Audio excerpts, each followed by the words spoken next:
Today we have a crazy story of an entitled parent throwing out their kids' clothes that don't give off enough feminine energy. We'll get into that in a bit, but first, female 27, my dad is acting like a selfish teenager and I can't take it anymore. Context, my dad was probably raised by narcissists himself. His mom treated her kids like slaves, was/is selfish, and an attention seeker and just plain evil. She's always hated my mom and was in any way trying to ruin her life, still to this day, even in her 80s. After 25 years of marriage, my parents don't really love each other. In fact, I'd say after 15 or so, my dad started to show his true colors and his family traits started showing more. The most prominent change was that he cared more about his mom and siblings than his own wife and kids, became more greedy about money, abusive to my mom in all ways, emotionally abusive to me, the eldest, especially more so, hated anything fun most of the time, and liked making fun of people, including us. His mom had a heart attack a couple weeks ago.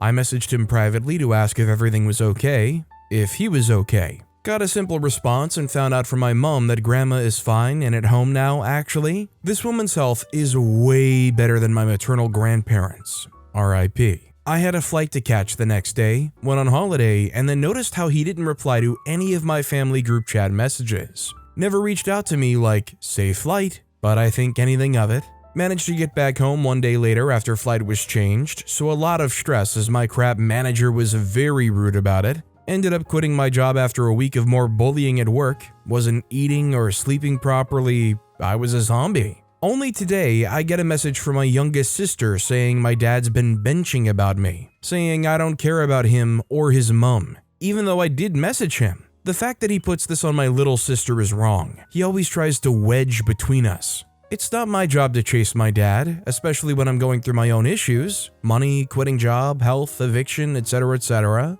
It's not selfish of me. I simply forgot to message him again a few days later to ask for an update because, again, I was dealing with a lot, which my dad knew about and never asked if I was okay. It's always one-sided with him. He only seems to care about himself or his own family nowadays. He's done this act before with his own health issues, just acted immature by gossiping about me rather than actually confronting me. Since this is like the 100th time he's not come to me with his issues about me, I'm sick of it. I'm done. The worst part is when my maternal grandma was suffering from a stroke and then died, he never once asked me if I was okay. Even worse, 2 months after she died, he told my mom she was dramatic and overreacting about losing her mom.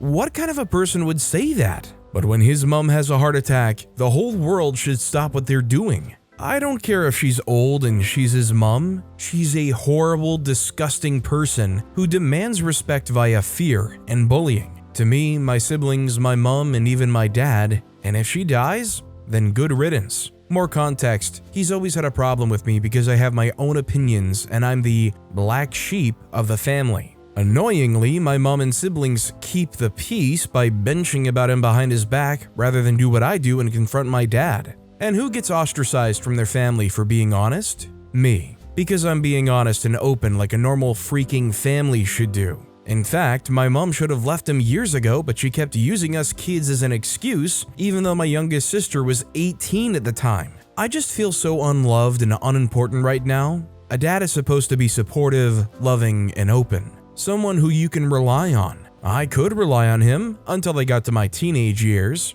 He started picking on me and treating me like I was his age since then. Nowadays, he forgets to ask, "How's your day?" He doesn't care. Honestly, with the amount of animosity going on here, maybe it's for the best the sooner both sides get used to the idea of just not being so on top of communication with each other. I mean, is it not normal enough to have a relationship even with family where you don't talk all that often? Sweet Interview 5620 wrote, "I am so sorry you're going through all this. Just know this was not your doing. That the truth is, no matter what you or your siblings do, he would still choose to abuse you. It took me a long time of mourning the parents I should have had, mourning that I finally had to accept it was never going to change. I had nights thinking, why me? Why couldn't they love or want me? I then read Why Does He Do That by Lundy Bancroft. It's free to download, just Google it. Although it's about domestic abusers, it does fit all abusers. It breaks them into types and how each type abuses, and more importantly, how they think.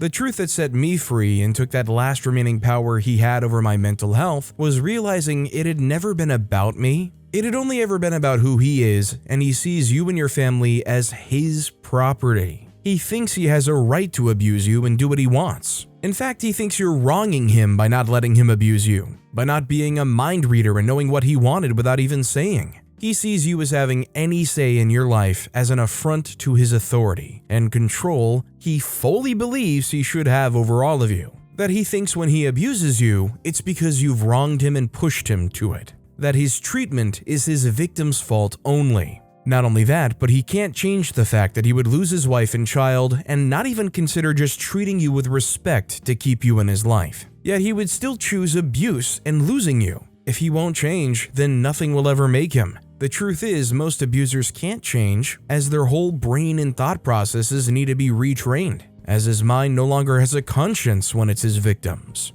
If asked would he do it to his mother or a friend, it would be heck no, that's wrong, that's abuse. Yet with his victims, he crossed a line, and his mind no longer flags any of his actions towards his victim as wrong and as abusive. That's a proven fact. Only 5% of abusers can truly change, as even if they have nearly killed someone, they admit that they were the abuser for a week and then their mind reverts back to they were justified. That it shouldn't have happened, but she shouldn't have pushed him like that. That she shouldn't have disrespected him and said no. They need to work very hard to change and reprogram their minds, and that takes specialist abuse therapists, as they know the tricks and they talk to the victim secretly to get the truth of each event. Even the ones who wanted to change, as wasn't court mandated to the course, 95% all go back to believing they were pushed to it, and it was the victim's fault, and 95% drop out or simply do not change. A high number think because they can say they're trying and are at the course, it will convince their victims to think they can change, and they're working to do so. They are there as the court ordered, and to manipulate their way back into their victims' lives. So as hard as it is, coming to terms with your father has never loved anyone but himself, knowing there was never anything you could do. That even if you weren't born, he would be just like this the same. That helped me move on, and I hope it does you too. When I realized I wasn't missing my parents or mourning losing them, but the dream, the subconscious hole that they could change and finally be good loving parents, that made it easier to not go back again, as they weren't good for my life, and I knew by then that they would never change or be anything but harmful to me. It's easier to get on with your life. Yes, it's painful at first, but quickly you realize how much happier and easier your life is. No more mood watching, no more walking on eggshells, no more having to constantly think about him so you can do enough to appease him and try to prevent him kicking off again. But mostly, no more constant drama, and no one sucking at your soul and mental health and energy every single day. You quickly find that life's so much happier, peaceful, and easy without a toxic person there anymore. You will have to make sure the rest of your family don't keep trying to get you involved and bringing him up. They may just ignore him and in fact enable his abuse of them, but that's their choice. And they have no right to try to pull you back in, as they don't have the backbone to do the same. You love them, but you shouldn't need to set yourself on fire simply to keep them happy by not rocking the boat and protecting yourself. That said, our next story is emotionally immature parents. As long as I can remember, my mother has been incredibly immature. She has a variety of mental health issues, so I try to be understanding, but it's becoming exhausting. Me and my boyfriend currently live at home with her and are not in a position to move out for another year or so, but we are saving. Yesterday I worked for 11 to 3 p.m. and 6 to 10 p.m. and didn't come home in between. I just met up with my boyfriend on his work break, grabbed lunch, and went back. When we both came home, she was a delight. Did the grocery shopping I usually pay for, got me a new plant for my room. Weirdly nice, but I appreciated it, and I went straight up to get ready for bed. She had entirely trashed my whole bedroom. We had had no argument prior to this. I do not know her motives, and it really stressed me out. She dumped all the shoes from my shoe rack on my bed that I had just changed the sheets on. She spilled my sourdough starter all over my favorite vintage wool rug. She got my rubbish out of the recycling and threw it all over the floor. A bunch of stuff from my shelves had just been strewn about on the floor. So after work, I changed my sheets, binned my rug because I just cannot be bothered to deal with it, tidied up the rest of it, and put the rubbish back in the recycling and went for a shower. Now she's acting like nothing happened. I'm not a messy person. I do a large majority of the cooking and cleaning at home. I am very grateful she lets us live there, and I try to be understanding, but I physically can't deal with her behavior anymore. I don't understand it, and I don't know why she acts out like this. She has behaved poorly on many occasions, but this is possibly my final straw, and I am livid. There is no rhyme or reason to it, and I'm tired of dealing with this. Once, when I was younger, she asked me why I don't make much of an effort to get along with her boyfriend at the time. I was honest and just let her know that he makes a lot of racist jokes, not just in private, and it's embarrassing when we're out as a group and he goes up to immigrants and verbally harasses them when they're just going about their business, calling them names or imitating their accents, especially since we are immigrants. He is British. He was also a heavy drinker and got very loud and confrontational, and it made me uncomfortable. We left it at that. About a week later, he was staying over, and I came downstairs to get my leftovers from the fridge and go upstairs to eat. As soon as I entered the kitchen, she said, "Well, why don't you tell him why you don't like him? Go on." I tried to get out of it and leave because I didn't want to argue, but they both kept pushing me. I just said sometimes the comments he makes towards people make me uncomfortable, and I really don't want to hear them, even if he intended them to be jokes, because I felt they were offensive. They both blew up at me, shouting and screaming. He took both his kids and drove home over an hour, very intoxicated, because he didn't want to be disrespected by a child. My mom later that night blocked me on Instagram, WhatsApp, and my phone number because I came downstairs just looking to argue, and I'm too opinionated, and he's just joking. It's not like he's beating them, they all find it funny too, and told me I am also racist because I watch South Park and The Simpsons.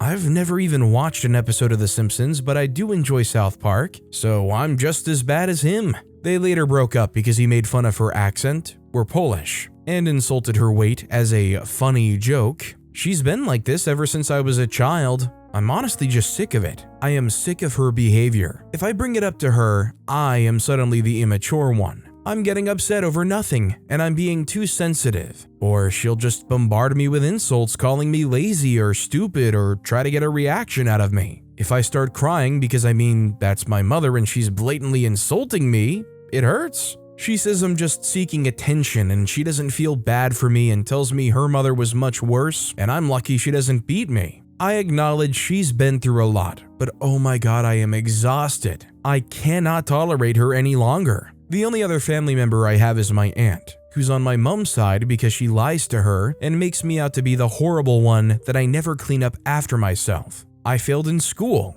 I'm disobedient, I'm lazy, etc., etc. And she's the best mother in the world, but she's struggling to manage my behavior. I do majority of the cleaning, including cleaning up after her because I know she struggles. I got nearly straight A's, I dropped out of college to work by choice. I am an incredibly boring person. Disobedient is definitely a stretch considering the only places I go are the gym, work, and occasionally out on dates with my boyfriend. I wouldn't say I'm lazy either, it's just all exhausting because she makes herself out to be incredible. And she's never ever wrong and I'm just a horrible daughter, so nobody is ever on my side. I'm just sick of it. How do I tolerate one more year in this place? I'm genuinely depressed about coming home every day and it's exhausting. I think that knowing you only have one more year left to put up with this and then you're free is honestly what OP should cling to get you through it. I know it's easier said than done, but you should just accept that she is a vile person and she's only ever looking to make you feel bad. The sooner you just stop taking stock or stop worrying about really anything they say, the better off OP will be. Beneficial Test 5917 wrote,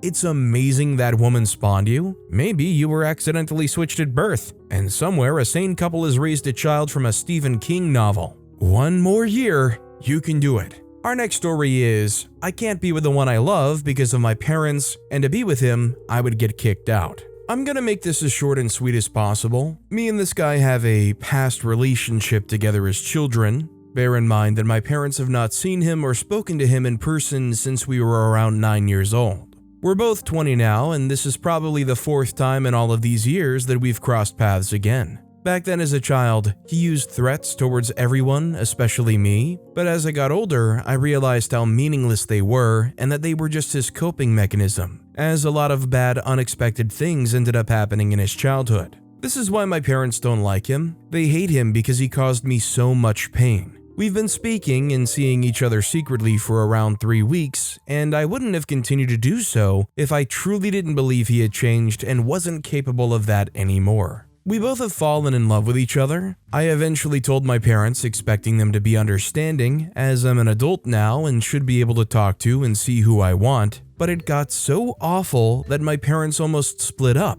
and I almost had to move out to be with him and have no contact with my parents. Everything felt so right with him. We last saw each other yesterday, and I had honestly never felt so happy and in love, something I've never felt as much strong feelings for. At the moment, he's blocked me on everything due to my mom messaging his mom, and now his mom doesn't like the idea of us being together either. I just don't think I can fully move on, and I really believe that we'll find our way back to each other years down the line, and that my parents are still going to be as controlling and stubborn.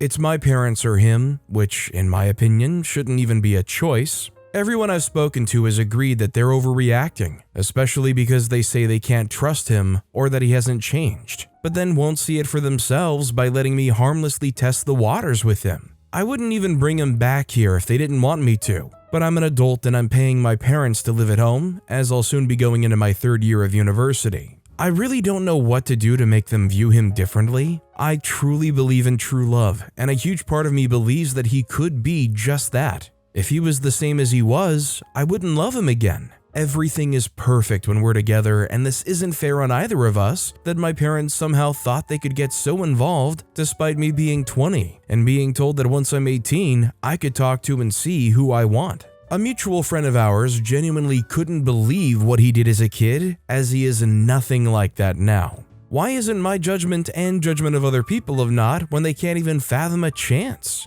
I do feel for OP, but at the same time, OP said that they've only been seeing this person for 3 weeks, and they have a reputation of being a horrible person. Somebody that was years ago just downright awful. After 3 weeks of seeing that person and seeming like they're a little bit better, I could still see why some people would be hesitant to just outright believe that. I See Reputation 180 wrote, "Playing devil's advocate here, you've been together only 3 weeks. You really haven't had time to truly evaluate his behavior. I have a hard time with the 'we've fallen in love in 3 weeks. You may have strong feelings for each other, but love, not yet. I suggest that you slow down, spend time together, really see if he has changed. If so, proceed with caution. If not, then you're not meant to be together." Our next story is, "Insane Dad Tosses My Puppy." Trust me, I would have posted this on r/InsaneParents, but it doesn't allow text, so freak it. This just happened. I'm still seething from the encounter. So, 2 months old puppy, right?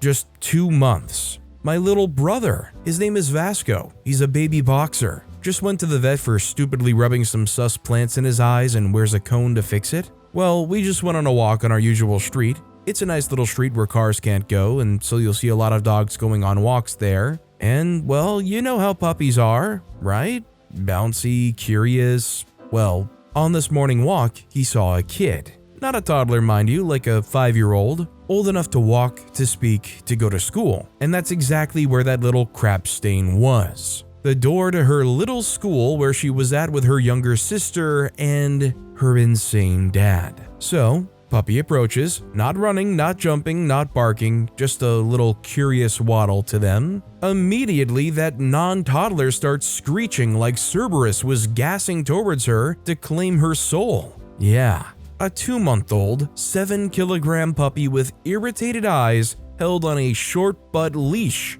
The bringer of death. And cue the insane father. First thing he does, I kid you not, he didn't ask me to drag my dog elsewhere, he didn't go to comfort his daughter. First thing he freaking does is take my 2-month-old sick puppy by the collar and toss it like 1.5 meters in the air so hard I saw him go belly up. My puppy did a looping from this loopy papa. I was too stunned to speak. I just froze. And that is when the jerk said, "Can you move your dog?"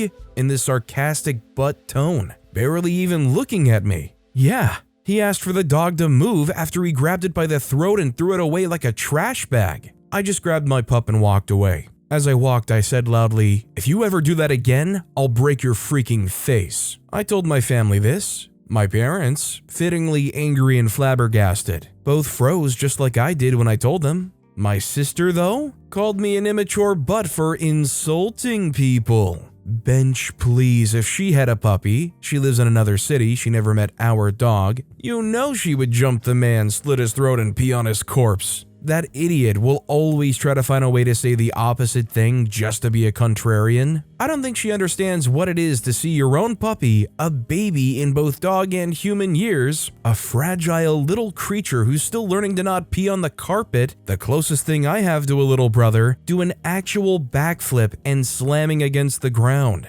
Next time I see this man, it'll be a bloodbath. I think honestly, I'd probably straight up call the cops, especially considering OP said this happened right outside of school. In this day and age, they almost certainly have some kind of camera, right? It probably was recorded. I feel like there was great potential here for this guy to get some kind of animal abuse charge. It's the least that jerk deserves. There is zero excuse when A, it is a puppy, and B, it was on a leash. Our next story is, parents at school pickup and drop off are the worst. My family and I live across the street from an elementary school for quite some time. Over the years, we've had a number of interactions with the parents. They are the epitome of entitled. Their kids are also slobs too. I regularly find garbage strewn about in my yard, left by the kids, and their parents seem to not make them clean up. Parents let their kids walk through our yard and trample our flowers. There is a sidewalk, so there's no excuse to let your kid wander through someone else's yard. The parents have yelled at us. We've politely asked them to not step on our flowers.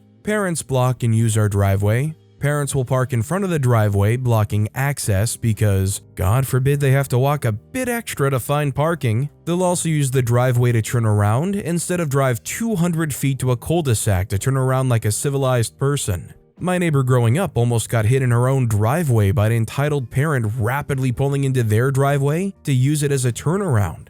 The car missed her by a few inches. Her mom confronted the irresponsible driver, and the entitled parent yelled, "Freak you!" at my neighbor's mother, along with other profanities and excuses why she's entitled to the driveway. My parents have asked other parents very nicely to not block the driveway or use it to turn around, since we kinda need the driveway to park our own vehicles and it's not their property. Multiple other entitled parents have yelled, "Freak you" to my parents, with their kids present as well. My mom once said, "You really shouldn't talk like that around your kid. When your kid starts swearing in class, the teachers will know where it came from." This set the entitled parent off even more with F-bombs and other swear words, all because he was asked not to block our driveway. With SUVs and trucks getting bigger, these incidents of blocked driveways or poor parking happen more frequently. Most recently, the entitled parents are moving our trash can so they can take up the whole street. Our trash pickup is on Thursday, and every Thursday for the past few weeks, the trash can has been moved and subsequently not collected.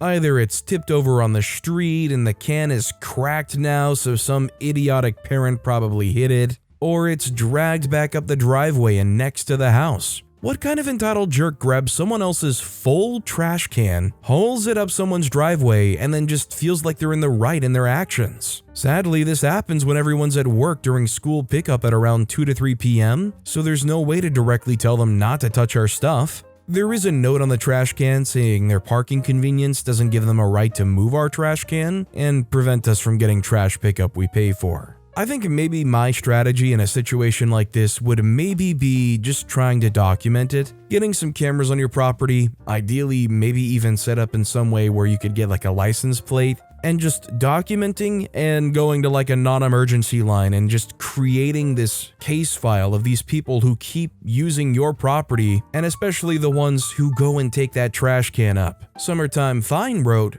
"I would complain to the school. I'm sure you're not the only house in the block who's experiencing this, so maybe get a group of neighbors together to talk to the principal or the school board." Our next story is, mom didn't pay her electric bill and expects me to pay her restoration fee. 18-year-old female. I live with my mom and I have a part-time job, looking for a second job at the moment. Money is tight for me in general because I have my own expenses and I get 2 shifts a week, and my mom has a full-time job while also receiving alimony from my dad. Her boyfriend pays for everything when they're together. She buys stupid crap she doesn't need, like random glass tables and stuff like that, and goes on vacations and weekend trips. But yet somehow she doesn't have the money to pay for the electric? She let it shut off today and told me to call PSE&G to pay the $150 restoration fee. Mind you, my paycheck was $390, and I have my own expenses too. That's just the financial side of it. I have a scar on my face still from the last time she punched me, so I guess I just need some advice, and if I sound entitled, let me know. My phone's at 4 because I can't charge it because the electric is literally off, so I try to make it as short as possible. I feel like maybe you just have to kind of look for some assistance if you can't get another job and try to support yourself. If OP's capable of doing a bit of research, they might very well find some kind of organization in their area that might be able to help. Especially when you add in the fact that there's stuff like scars as proof. This next story is, my mom threw out all of my coziest clothes because she thinks they're lowering my feminine energy. She bought a new wardrobe for my room, and when I came back to home, I saw she already put my clothes in it. So I just thanked her and stuff, but then I realized none of my favorite clothes were there. So I asked her about it, and she said, "I don't know anything about it, they're probably in the laundry box." And I didn't mind about it. A week passed and my clothes were still missing, so I asked her again. She said those ugly clothes are lowering my feminine energy and confidence, and that I can't find any guy to like me with those clothes. Girl, I'm aromantic. Even if I wasn't, I don't want anyone who cares just about my clothes. She threw out almost everything that now I have just like 3 to 4 things to wear at home. I can't stand it. If I were OP, I would be so livid. I think just about anybody can recognize how it feels to have your favorite cozy clothes. And imagine if somebody takes all of your comfort clothes and just gets rid of them. I would be heated. Hands off my comfy clothes. Meg C18 wrote, "What is feminine energy? I've gone through 57 years without this concept ever reaching my country, at least in my friendship circles. If it's a thing, wouldn't I have heard about it in my many education, history, and psychology qualifications?" You can tell her that people from my country would pee themselves laughing if someone said that to them, even the woke ones. #respect to them. But with that being said, that's all the time we have for today. Now, if you want to hear another absolutely crazy entitled parent story, check out that video on the left. Or if you missed my latest video, check out that video on the right. That said, I'll see you all next time with some more stories.